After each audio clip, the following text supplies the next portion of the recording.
penggunaan DNA, tes DNA di dalam urusan nasab itu harus betul-betul hati-hati dan sirriyah, rahasia, bukan untuk diungkap ke publik. Kenapa? Walidzalika, karena itu kata beliau, labudda an tuqaddama an-nusus wal qawaid asy-syariah 'ala al-basmah wirasiyah. Wajib mengedepankan nas dan kaidah-kaidah syariat daripada tes DNA. Jadi kalau ada menurut nas, menurut catatan udah jelas, nggak usah bicara DNA lagi, udah jelas saudara. Bahkan saya dengar tadi dari Kiai Ali Badri, katanya family tree-nya sendiri mengatakan kalau hasil ini bertentangan dengan catatan, ikutilah catatan keluarga Anda. Itu ada ternyata, tadi saya dengar dari beliau katanya.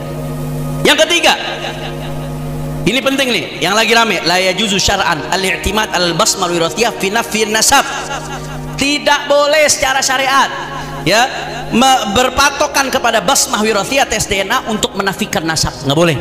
Haram secara syariat, haram secara syariat, haram secara syariat. Penetapan nasab dengan DNA. Ketahuilah bahwa Islam sangat jelas.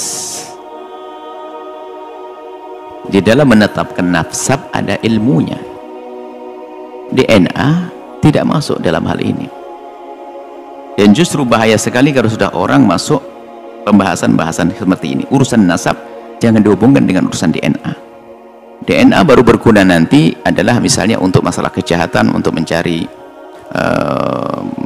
atau untuk mengetahui tentang bukan urusan nasab. Kalau nasab sudah ada di dalam Islam, hati-hati, bahaya sekali nanti. Sebab kalau DNA itu nggak kenal akad nikah, biarpun nggak nikah, DNA bisa saja nyambung, nggak ada pernikahan. Sementara di dalam Islam ada namanya pernikahan yang sah. Jadi untuk dianggap ini keturunannya siapa adalah dengan pernikahan yang sah. Makanya menentukan nasab adalah dengan istifadhah. Misalnya di kampung itu sudah didengar bahwasanya si A anaknya si B, sudah, jangan banyak tanya. Wakil soal khabaib ya, biar dijawab gak mas? Tapi ini kata jawab yang takoi banyak. Kau yang kono tak jawab tuh masalah khabaib. Tapi baiklah, baiklah. Ditakoi aku tuh jawab. Prof, lapo. Apa benar bahwa tes DNA itu haram? Siapa sih ngomong? Tes DNA haram. Tes DNA itu ini ilmu genetika, ya masalah nasab khabaib itu loh. Atas dasar apa diharamkan? Tidak. Kalau kecuali ada temuan betul-betul diharamkan, apalagi kalau ini darurat, ini penting, ini urgent. Al-hajah tanzilu manzilatat darurah. Kepentingan atau kebutuhan itu menduduki posisi darurat. Nah, wad darurat itu tubihul mahzurat. Keadaan darurat itu membolehkan sesuatu yang mestinya tidak boleh. Ini tidak ada dalilnya yang melarang, kok diharamkan. Ya saya sejujurnya saya pernah menonton dikirimi video Habib Rizik menyatakan orang yang ngaku habaib wajib tes DNA. Wajib kok diharamkan piye? Jadi Habib Rizik Syihab itu menyatakan bahwa tes DNA itu harus untuk mengklarifikasi status seseorang yang ngaku keturunan Nabi. Itu bagus kan? Sebab gini loh masalahnya itu. Keturunan Nabi, ngaku keturunan Nabi itu boleh tapi tidak bagus. Tidak ngaku itu lebih baik dan lebih ikhlas. Sebaliknya, bukan keturunan Nabi, kok ngaku keturunan Nabi, wah dosa besar dan itu haram surga. Nabi SAW yang dawuh, siapa yang mendakwa menyatakan bahwa dirinya keturunan seseorang bukan ayahnya, maka dia haram surga. Ngaku keturunan loh, bukan naruh nama istri dengan nama suami, itu lain, itu bukan ngaku keturunan. Ya ini saya menghimbau para habaib, sudahlah penjenengan seleh saja. Andai kata penjenengan keturunan Nabi, toh tetap dihargai oleh Allah SWT, oleh malaikat, tetap diaku. Tapi nek bukan keturunan Nabi kok ngaku keturunan Nabi, wah dosa besar. Jadi luwih apik keturunan Nabi gak ngaku keturunan Nabi, gak ngumum nih daripada ngumum nih. Tapi umpama ngumum nih pun boleh, nek asli keturunan Nabi. Lainnya ora, jelas dosa. Ya mohon maaf, kenapa sih ngotot-ngotot diakoni keturunan Nabi? Kenapa? Wahai para orang yang ngaku keturunan Nabi, kenapa kalian ngotot ingin diakui keturunan Nabi? Kenapa? Andai kata benar penjenengan keturunan Nabi, lebih bagus diam, lebih bagus sembunyi, tidak usah ditunjukkan, supaya tidak riak, supaya tidak mengganggu akidah, nggak mengganggu akhlak, tidak mengganggu pikiran, tidak mengganggu hati kita. Ini saya menghimbau pada sahabat-sahabat saya, sudahlah, andai kata penjenengan keturunan Nabi beneran, ya sudah, biar orang bilang bukan keturunan Nabi. Tapi kalau secara penelitian, secara DNA sudah jelas dibuka di umum, kok penyemat masih ngotot, itu masalah. Yang masalah pada penjenengan sendiri. Kasihan saya, mereka adalah sahabat-sahabat saya, tetap sahabat saya walaupun bukan keturunan Nabi, tetap sahabat saya dan baik saya dengan beliau-beliau itu.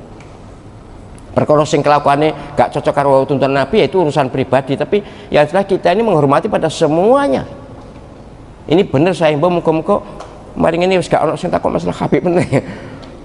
Saya juga ono sungkane, sahabat Habib saya banyak yang akrab dengan saya itu banyak, tapi ya itulah, kok iso sih ngotot jadi diakoni keturunan Nabi, kok iso? Saya ingin penjenengan sembunyi aja lah, ndak usah ngaku keturunan Nabi, sudah nanti urusan di akhirat tenan pora. Sebab kalau penjenengan bukan keturunan Nabi, ngaku keturunan Nabi, itu masalah besar. Apalagi DNA sudah jelas, haplogrupnya jelas. Ini yang tes DNA orang luar, orang Indonesia ada beberapa sama ya, haplogrupnya G, dan itu bukan Arab dan bukan Hashim, apalagi Bani Hashim, bukan, itu dari Kaukasus. Ya nek dibongkar izin, tapi ya sudah lah, pokoknya jelas bukan J1 itu Nabi atau Bani Hashim ya, J1 itu Bani Hashim. Nah ini tidak ada yang tes tuh, yang J1 itu nggak ada, sak dunia ke 180 wong itu nggak ada. Lihat sepi itu, maksud cek ngotot aja, malah diharamkan malah yang di DNA ini. Wah aneh. Sing ngaramkan siapa Mas? Hanif itu mantune Gus, mantune, duh, lagi berarti orang tua kalau mantune gak waduh Mas? Astagfirullahaladzim. Oh janganlah, sampai mantu ya kudu nyadar, jangan menentang orang tua, atau orang tua minta maaf pada umat, enggak apa-apa. Tapi sekali lagi, kehormatan panjenengan dan penghormatan kita pada panjenengan bukan soal keturunan Nabi, itu bukan. Apalagi kalau sudah dinyatakan berdasarkan banyak disiplin ilmu sejarah, ilmu filologi, kemudian ilmu genetika, tidak, terus ngotot malah jatuh. Ini laku kasus bolak-balik loh. Saya sungguh sangat menyesalkan juga sikap PBNU itu, sangat menyesalkan. Kenapa seperti itu? Tapi oke lah, itu hak mereka sebagai pengurus, silakan aja. Tapi mestinya hal-hal yang terkait dengan keilmuan itu biar menggelinding, biar didiskusikan di masyarakat. Mestinya harus berani dialog terbuka itu, yang pro maupun yang kontra. Ilmiah soalnya. Saya sebagai orang akademik dan saya bertahun-tahun mengajar metodologi penelitian hukum Islam di S3. Sudah berapa tahun. Saya nyadar betul bahwa memang masalah nasab ini perlu diteliti secara ilmiah jika dipersoalkan, dan sudah ada produk ilmiahnya, sudah ada. Kenapa lalu dimasalahkan? Pakai baik sangka lagi, pakai apa? Syuhra wal istifadah. Kalau tidak diperselisihkan, oke, tidak apa-apa. Zaman dulu memang tidak diperselisihkan. Mbah Hashim atau Mbah Nawawi Banten dan lain-lain sebagai ulama, iya, tapi bukan ahli nasab mereka. Tapi mereka karena tidak ada yang mempermasalahkan, maka bisa digunakan syuhrah wal istifadah, pengakuan secara umum. Tapi kalau ada yang mempermasalahkan dan bisa menunjukkan bukti, lalu apa untungnya? Tetap ngotot ngaku keturunan Nabi itu, apa tidak takut dengan risiko? Nanti baca surat Al-Ahzab ayat 2 dan seterusnya, itu betapa Allah SWT murka kepada orang yang menasabkan bukan keturunannya, menasabkan loh. mohon dibedakan antara panjenengan istri kemudian namanya ditambahkan suami. Misalnya Mas Khalid, istrinya apa jenis Mas? Iva Khalid. Wah, lo ceramah, oh itu dosa, itu haram bau surga, ngaji le. Itu kan bukan menasabkan, itu mengakui sebagai suami, bukan menasabkan. Ya memang afdolnya dengan orang tuanya, tapi kan supaya suami merasa dihargai, ya oke, tidak ada masalah itu. Yang dilarang oleh Allah SWT itu mengalihkan nasab. Misalnya yang di surat Al-Ahzab itu Zaid bin Muhammad, padahal jelas bukan bin Muhammad tapi bin Harithah kan. Itu yang dilarang, dan itu bisa diambil, dipetik sebagai pelajaran untuk para siapapun yang ngaku keturunan Nabi, supaya orang-orang ini segera menyadari bahwa masalah nasab ini sesungguhnya tidak ada pentingnya untuk diperdebatkan. Dan apalagi ngaku-ngaku nasab Nabi SAW tapi kelakuan tidak sama sekali mencerminkan apa tuntunan Nabi, kan malah bahaya itu. Kok doang banget masalah nasab ini.